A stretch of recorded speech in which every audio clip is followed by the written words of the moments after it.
A voz também sempre teve no meu horizonte de pesquisa, porque como analista, eu sempre parti do princípio, na minha experiência de conduzindo tratamentos, que um analista não deve manter a presença da voz aí no sentido da sonoridade que ele sustenta as palavras que ele dirige ao analisante, seja sob a forma de interpretação ou não. Eu considero que a presença do analista implica modalidades diferenciadas da voz em momentos diferentes da transferência. E por que eu digo isso? Isso vai na direção contrária de uma certa imagem do analista de equilíbrio. E aquilo que eu estou falando não se refere a desequilíbrio, mas se refere em fazer escutar algumas coisas que a surdez da neurose muitas vezes não permite. Então não adianta você repetir de uma forma dócil, porque você só vai estar contribuindo para a surdez do sujeito. E a gente sabe que nós temos uma apetência à surdez. Freud já dizia disso. O homem não é solidário da verdade, ele não quer saber da verdade, ele não quer saber de ver e nem de escutar. No livro O Discurso da Estupidez, Mauro Mendes Dias traz o termo vociferação para mostrar os efeitos que o sujeito sofre ao abdicar da sua voz. Seduzido pelo discurso encantado, repleto de ódio e com promessas que a lei não alcança, o sujeito acaba transformado em uma besta humana. Mauro traça um diagnóstico no sentido de um modo de funcionamento de um discurso a partir de Lacan, ao atualizar o discurso do mestre e do capitalista. No seu livro Entre Baratas e Rinocerontes, compreendemos que o discurso da estupidez incita o ódio, cegando e ensurdecendo. A insensatez surge com a força das paixões. Não subestimemos a força do inconsciente, a voz e a fala que podem desaparecer, dando lugar ao gozo sem ética nem mesmo vergonha. Quando as falas e os atos humanos se tornam animalescos, vemos uma metamorfose abrupta acontecer. A crença se impõe à verdade, cativando os seus pelo descompromisso com o direito. E novamente trazendo a referência do livro A Metamorfose, de Franz Kafka, o personagem Gregor, devemos lembrar, é pisoteado e humilhado, na condição de inumano. Não reconhecido enquanto sujeito, se metamorfoseia naquilo que deveria temer. Um ser repugnante, incapaz de dialogar, rígido e que representa o esgoto humano. Vemos um trabalhador com míseros recursos para enfrentar a opressão da qual sofre, com ameaças, chantagens e condições que fazem duvidar dos seus direitos, fazendo valer o absurdo e o descompromisso com os laços subjetivos. A baratite, essa transformação dos sujeitos em baratas, por uma recusa de não reconhecimento, vai avançando assim em todos os espaços.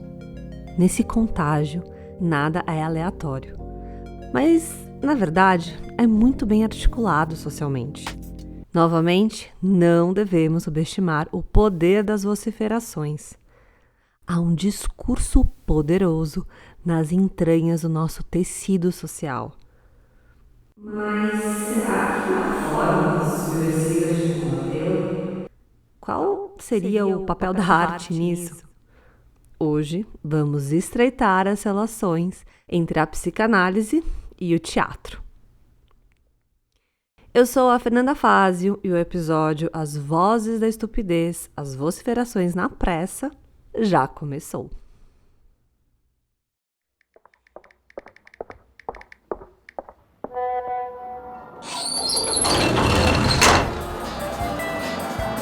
Era da Pressa. Psicanálise entre esperas e extremos. Um podcast para nos escutarmos sem pressa.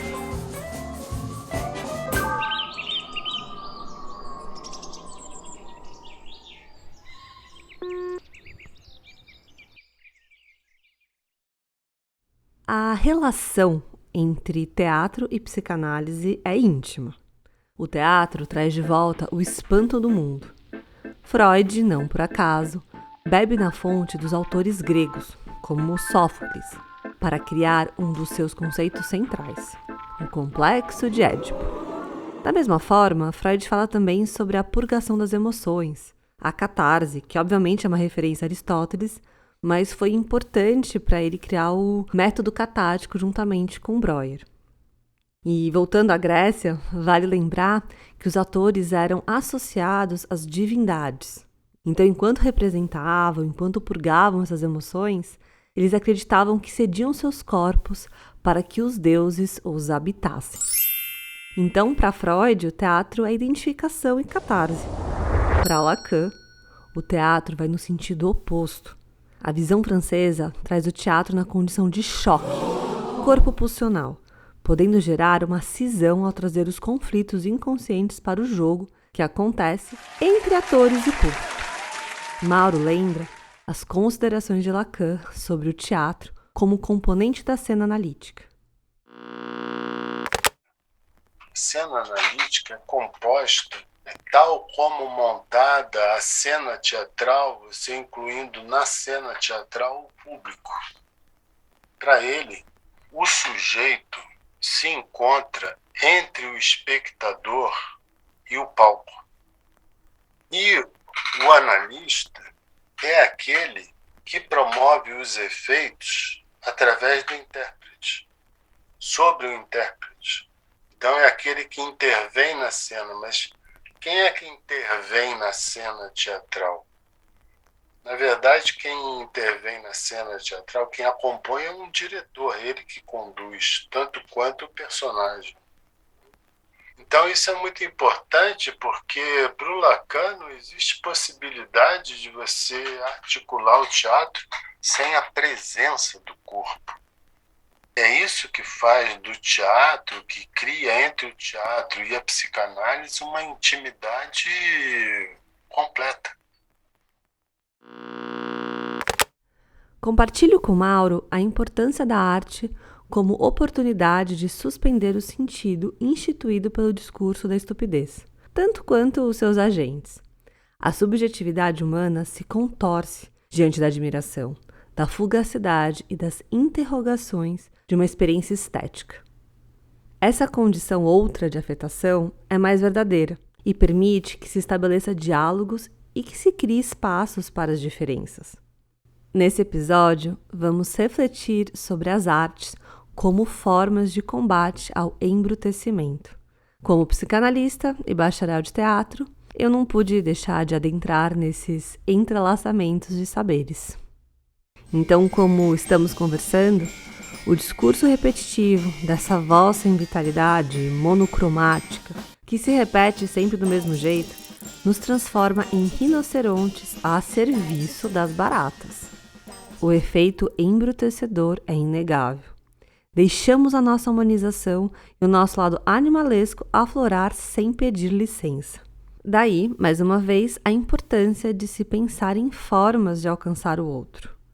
Como esses sujeitos cegos e surdos podem mudar? Esse que é o grande X da questão. Para o Lacan, o teatro tem a ver com promover efeitos através do objeto A como olhar e como voz. Daí a importância da presença do teatro, os personagens. Porque você não vai apenas se ver nos personagens como Freud supunha, que você se identificava com eles, ou seja, você se via neles, e com isso você realizava a catarse. Não, para o Lacan é exatamente o contrário. O personagem vai te dividir. E é esse efeito de divisão do teatro, de você ver coisas que a princípio você não tem nem como se identificar conscientemente, porque elas são mobilizadas de um tipo de expressividade que mobiliza questões inconscientes. que é, por exemplo, o teatro do absurdo e a sua falta de sentido. Pelo Heinrich, né, também, não só pela sublimação, mas por essa ideia do choque também, que muda o corpo. E aí os afetos circulam de outro jeito. Tem esse estranho que nos habita, que fala, o que eu faço com isso? Quem que é esse?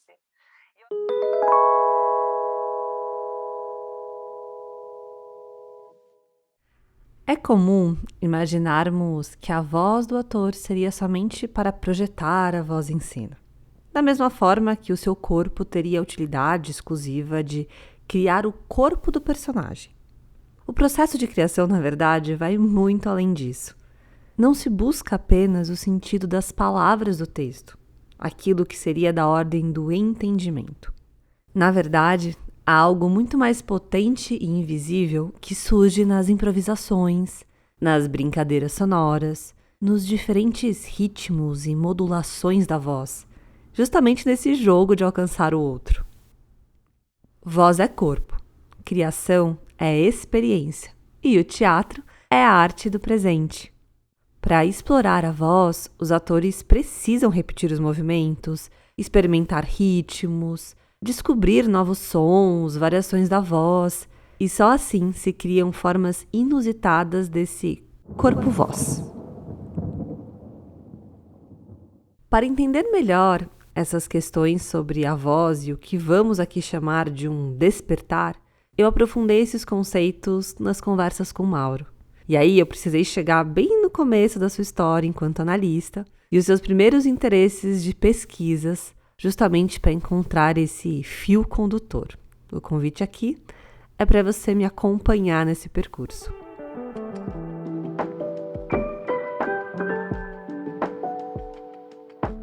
Mauro Mendes Dias se dedica há muito tempo aos seus estudos sobre a voz. A experiência com a voz vem desde o acompanhamento dos pacientes psicóticos.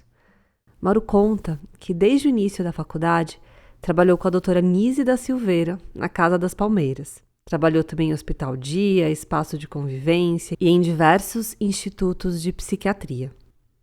Tanto no sul quanto no norte do país, Mauro também participou de pesquisas em comunidades terapêuticas, se dedicando intensamente a essas experiências.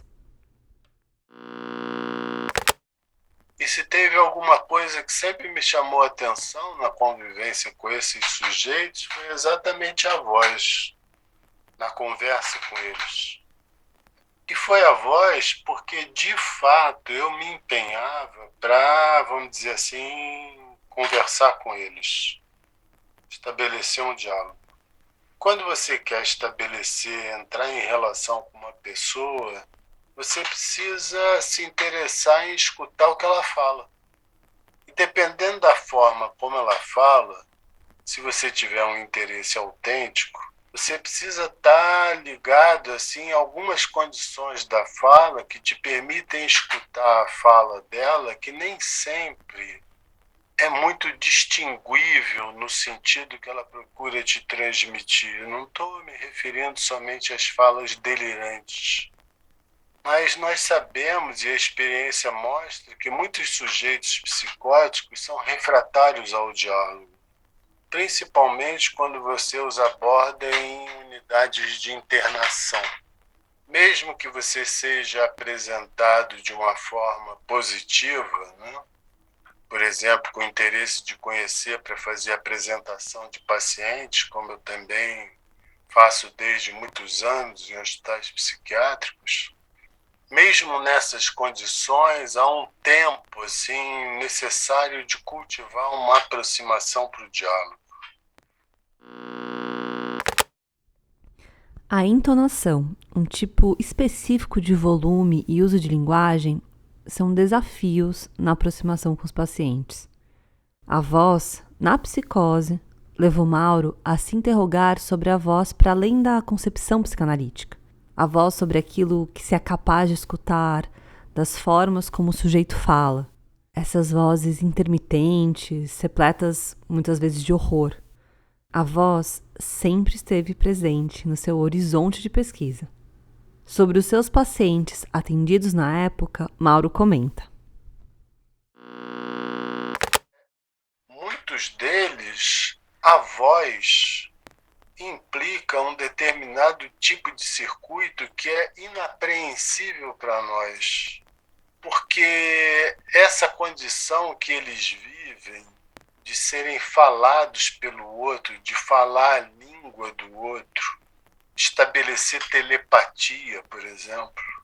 Entrevistei vários deles que conversavam comigo e com a voz ao mesmo tempo, ou tentava me introduzir numa determinada cena onde eles estariam escutando fora do ambiente onde nós estávamos.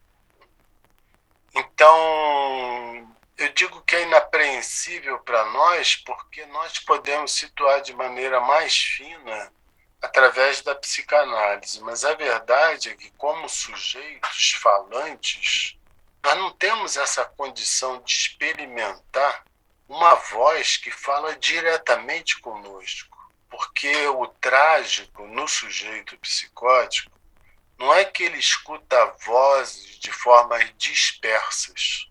Ele escuta a voz quando ele realmente tem um delírio que envolve a voz, como são os delírios persecutórios. A voz se dirige a ele. E isso é trágico. É trágico porque é só ele que escuta. E não tem como se desvencilhar daquilo. Isso é de tal forma avassalador que você vê alguns sujeitos combalidos porque eles chegaram à condição máxima de dosagem da medicação e não conseguiram reduzir o efeito da voz. Aqui, vale comentar que muitos sujeitos psicóticos são refratários ao diálogo. Nas interações com os pacientes, Mauro ressalta a importância da voz como condição de intimidade. A voz também sempre teve no meu horizonte de pesquisa, porque como analista, eu sempre parti do princípio, na minha experiência de conduzindo tratamentos, que um analista não deve manter a presença da voz aí no sentido da sonoridade que ele sustenta as palavras que ele dirige ao analisante, seja sob a forma de interpretação ou não. Eu considero que a presença do analista implica modalidades diferenciadas da voz em momentos diferentes da transferência. E por que eu digo isso? Isso vai na direção contrária de uma certa imagem do analista de equilíbrio. E aquilo que eu estou falando não se refere a desequilíbrio, mas se refere em fazer escutar algumas coisas que a surdez da neurose muitas vezes não permite. Então não adianta você repetir de uma forma dócil, porque você só vai estar contribuindo para a surdez do sujeito.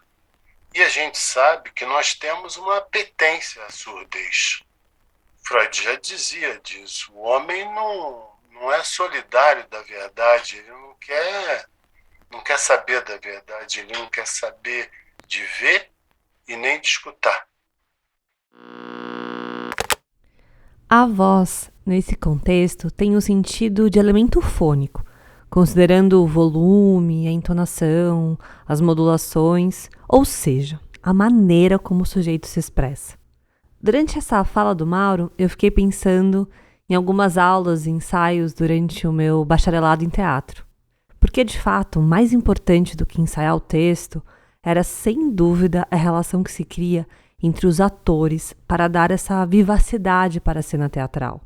As palavras do texto precisam estar no corpo, não apenas na compreensão racional, no entendimento daquilo que se diz. A gente precisa encarnar essas palavras. Assim, não se separa corpo da voz, por isso que eu chamo corpo-voz ou voz-corpo. E tal verdade que acontece ali na relação entre atores e público é da ordem de um despertar, não de um repetir. Penso nessas chaves enquanto eu escuto o Mauro falar sobre a voz e as suas modulações. É em função dessa modulação da fala do sujeito que conduz a forma como você vai intervir. Nesse sentido, você tem, de fato, alguma coisa que evoca muito de perto a presença da música na fala, porque existe ali uma modulação, você tem uma articulação, né? E você se liga com aquilo. Mas só que a presença do sujeito não é sempre a mesma durante a fala dele, particularmente na transferência. Os seus afetos vão estar presentes de formas diferentes. Isso vai fazer com que a fala dele se expresse também modalizada de forma diferente. E essa modalização, essa musicalidade de fundo, que não tem nada a ver com uma estética da voz, né, com uma beleza do que é falado, né, mas com essa variação daquilo que as questões do sujeito promovem, no que ele fala, na intensidade e no tipo de compromisso com a presença, é isso que, no meu entender, modaliza a presença da voz do analista nas intervenções que ele realiza. O que significa que a voz do analista cumpre a função nessa direção de promover assim o despertar.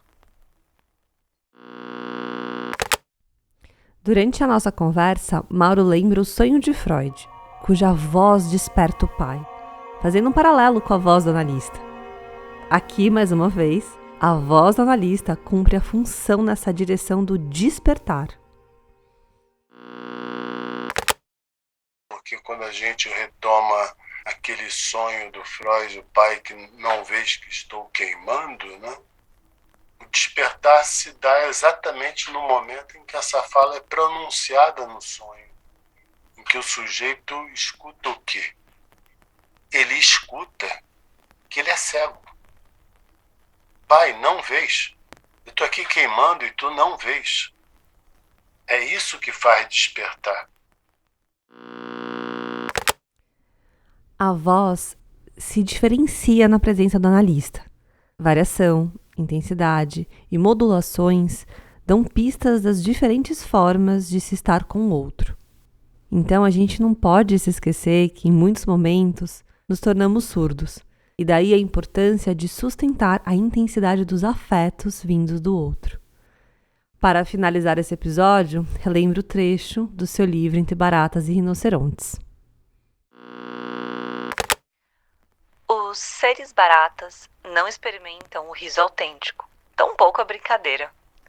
Para ser barata, é preciso ter uma íntima ligação com o estúpido.